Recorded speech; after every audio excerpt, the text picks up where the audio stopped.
I'm talking with serial entrepreneur Steve Blank, the author, along with Bob Dorff, of the book, The Startup Owner's Manual.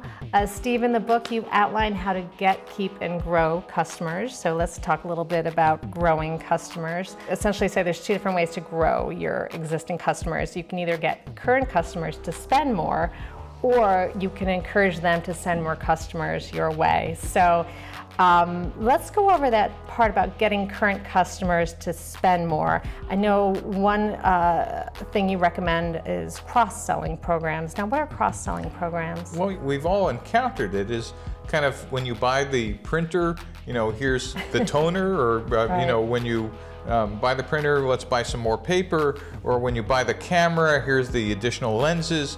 Those are all, you've bought the main product. I got you interested in the category, and you might want some ancillary or accessories. Now, is that the same as upselling, or is upselling a different? So upselling, in fact, when I was a kid, Sears used to be the masters at upselling. And for their tools division, they always had a good, better, and best product.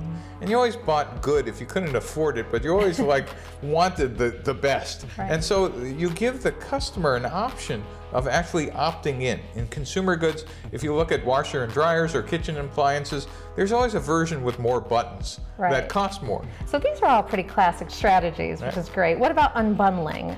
Well, unbundling just simply says, if let's use the printer example again, why don't I make the duplexer a separate option? And so now I've kind of taken what used to be a standard product and separated it out. And the idea is you can ultimately charge a little bit more when you do that. Yeah. Or when you buy a Mac or a PC, the cables don't come with it, right? And well, wait a minute, I need the cables to actually use the computer. Or someday they're going to sell you the screen separately. Then that's an example of unbundling. Great. Let's talk about a few ways to get your customers to send more customers your way.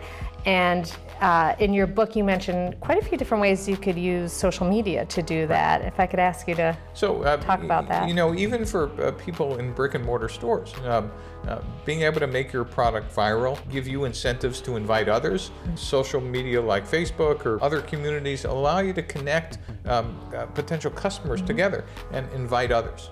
What about bloggers? I think you said that's one way to do it too. Blogging is a great way to get customers to start following you as a thought leader, and all of a sudden, be thinking of you as the expert in your domain. And when you recommend a product or recommend a service, they're just clicking on that button. Yeah, and I think there's one more, the classic strategy of telling your friends that they can get a discount if they too buy this product. Sure.